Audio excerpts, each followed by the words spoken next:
தக் லைஃபோட நேற்று ரிலீஸ் ஆச்சு. ஒரு எதிர்மறையான கலவையான விமர்சனங்கள்ல தான் இன்னைக்கு 2வது நாள் இந்த படம் தியேட்டர்ல ஓடிட்டு இருக்கு. மணி சாருக்கு என்ன ஆச்சு? அப்படிங்கிறது தான் பல ரசிகர்கள் கேட்கிற கேள்வியா இருக்கும். ஸோ சங்கர், மணிரத்னம் அவுட்டேட் ஆயிட்டாங்க அப்படிங்கிற மாரிலாம் சோசியல் மீடியால இப்பவே மீம்ஸ போட ஆரம்பிச்சுட்டாங்க. இதற்கிடையே வந்து சிம்பு ரசிகர்களும் கொஞ்சம் பொங்கி எழுந்திருக்காங்க. சிம்புக்கு வந்து அதில படத்தில பெருசா முக்கியத்துவம் குடுக்கல. அது கிளைமாக்ஸ் வந்து ரொம்ப அவருக்கு ஒரு ரிவர்ஸா ஆகுற மாரியான ஒரு கிளைமாக்ஸ் வச்சுட்டாரு.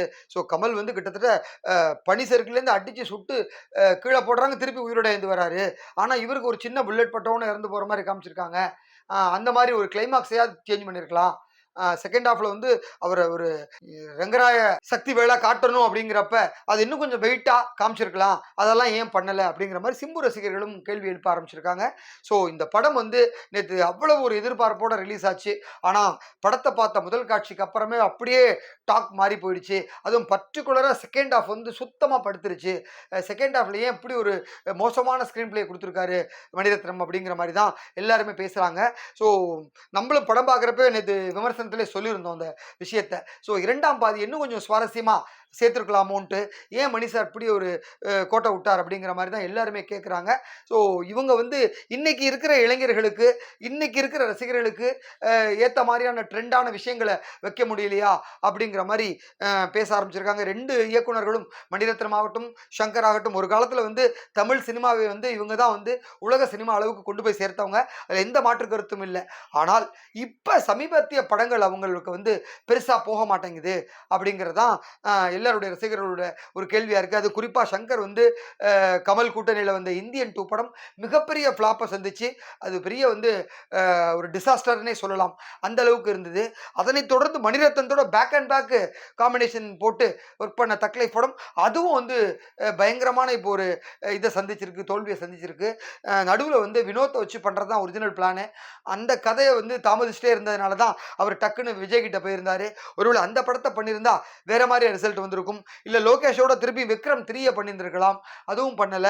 ஏன் இப்படி ஒரு கமல் சார் அடுத்தடுத்து 2 டைரக்டரோட டிராவல் பண்ணி 2மே வந்து ஒரு சரிவை சந்திக்கிற மாரியான படமா இருந்தது அப்படிங்கிற மாரி பேச ஆரம்பிச்சுட்டாங்க. இதற்கிடையே சங்கர் வந்து ராம் சரண வந்து டைரக்ட் பண்ண கேம் சேஞ்சர் படமும் பெரிய ஒரு லாஸ குடுத்தது. மிகப்பெரிய வந்து படம் ஃப்ளாப் ஆச்சு. அடுத்து வந்து பார்த்தீங்கன்னா, இப்ப மணி சார் அடுத்து என்ன பண்ண போறார் அப்படின்னா, தெலுங்குல வந்து ஒரு தெலுங்கு ஹீரோ வச்சு ஒரு படம் பண்றதுக்கு பேசிட்டு இருக்காரு. இதற்கிடையே இந்த படத்த பத்தின விஷயங்கள் கடந்த நேற்றும் இன்றும் வந்து சோசியல் மீடியா ஃபுல்லா ஆக்கிரமிச்சிருக்கு. அதுவும் குறிப்பா வந்து படத்துல வந்து மிகப்பெரிய சர்ச்சையை ஏற்படுத்தின ஒரு விஷயம்னா, முத்தமழை பாடல் தான். ஆடியோ லான்ச்ல வந்து அந்த முத்தமழை பாடல வந்து தீக்கு பதிலா வந்து சின்மயி பாடியிருந்தாங்க. ஒரிஜினலா தமிழ்ல வந்து தீ தான் அந்த பாட்ட பாடியிருந்தாங்க. தெலுங்குலயும், ஹிந்திலயும் தான் சின்மயி பாடியிருந்தாங்க. தீ அந்த விழாவுக்கு வரல அப்படிங்கிறதுனால சின்மயி ஸ்டேஜ்ல அந்த பாட்ட பாடுனாங்க. ஸோ சின்மயி வாய்ஸ்ல கேட்ட ரசிகர்கள் அந்த பாட்டு வந்து ஒரு மேஜிக் பண்ணுது எங்களுக்கு. ஸோ இந்த பாட்ட வந்து படத்துல இடம்பெற செய்யுங்க அப்படின்னு பயங்கரமா கோரிக்கைலாம் வச்சாங்க. அது பெரிய ஒரு சர்ச்சையாயி விவாதத்துக்குலாம் உள்ளாச்சு. ஆனா படத்துல பார்த்தீங்கன்னா, இவ்வளவு சென்சேஷன் ஆச்சு அந்த படம் இருக்குமான்னு பார்த்தா, அந்த பாட்ட வந்து கைவிட்டுட்டாங்க. ஸோ படத்துல வந்து முத்தமழை பாடலே இல்ல.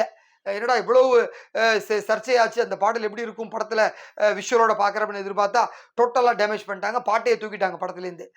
படத்துல வந்து முத்தம் நெறையா இருந்தது, மழையும் இருந்தது. ஆனா முத்தமழை பாடல தான் காணோம். அப்புறம் விண்வெளி நாயகா பத்தி நெறைய பேர் பேசினாங்க. வேற மாரி இருக்குன்ட்டு.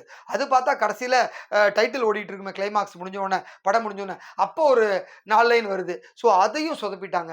ஸோ இந்த பாடல்கள்லாம் இன்னும் கொஞ்சம் உள்ள வச்சுட்டு, செகண்ட் ஹாஃப்ல நெறைய காட்சிகள வெட்டியிருந்தாலே, இந்த படம் இன்னும் கொஞ்சம் ஒரு கிரிப்பிங்கா இருந்திருக்கும். ஸோ எடிட்டர் படத்த கோட்ட விட்டுட்டாரோ அப்படிங்கிற மாதிரிலாம் பேச ஆரம்பிச்சிருக்காங்க சோசியல் மீடியால.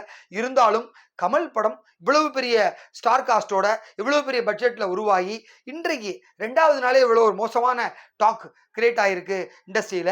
அதற்கு வந்து கதை காரணமா, இல்ல வந்து எடிட்டர் பிரச்சனையா அப்படிங்கிறது எல்லாருமே ஒரு மாரி முடிவு தெரியாம அலையிறாங்க. அதனால சோசியல் மீடியா முழுவதுமே சிம்பு ரசிகர்களாகட்டும், கமல் ரசிகர்களாகட்டும், மற்ற பொதுவான ரசிகர்களாகட்டும் எல்லாருமே ஒரு கேள்வி கேட்டு இன்னைக்கு ஒரு காட்சி பொருளாக்கியிருக்காங்க இந்த படத்த. நிச்சயமா இனி வரும் காலங்கள்லயாவது இளைஞர்கள் பக்கம் நம்ம நடிகர்கள் திரும்பணும் அப்படிங்கிறதான் எல்லாரும் ரசிகரோட எதிர்பார்ப்பாக இருக்குது. ரஜினி கரெக்டாக ஒரு டைம்லைன் எடுத்து போயிட்டுருக்காரு. இளம் இயக்குநர்களோட கூட்டணி அப்படிங்கிறது அவருடைய அடுத்தடுத்த படங்கள் தெரியுது. ஸோ ஏற்கனவே ரஞ்சித் மோதி பார்த்தாரு முடியாதுன்ட்டாரு, மாரி செல்வராஜ் மோதினார் முடியாதுன்ட்டாரு, சுந்தர் சி கேட்டார் முடியாதுன்ட்டார். அவர் ரொம்ப தெளிவாக லோகேஷ் கனகராஜ், அப்புறம் வந்து நெல்சனு, அதற்கு அடுத்து வந்து கார்த்திக் சுப்பராஜ், இப்படி யங் டீமோட தன்னுடைய டிராவல் ஆரம்பிச்சிட்டாரு. ஸோ தெளிவான முடிவெடுத்து ரஜினி வந்து தன்னுடைய பாதையை நோக்கி போயிட்டு இருக்காரு. ஸோ இனி இவங்க இயக்குனர்கள் இண்டஸ்ட்ரியில் நீடிக்கணும் அப்படின்னா அவங்கள தங்களை அப்டேட் பண்ணி தெலுங்கு இயக்குனர் மாதிரி கரண்ட் ஒரு சூப்பர் சப்ஜெக்டோட களத்தில் வரணும் அப்படிங்கிறதுடைய ரசிகருடைய எண்ணமாக இருக்குது. ஸோ பொறுத்திருந்து பார்க்கலாம் என்ன பண்ணுறாங்கன்னு. நன்றி.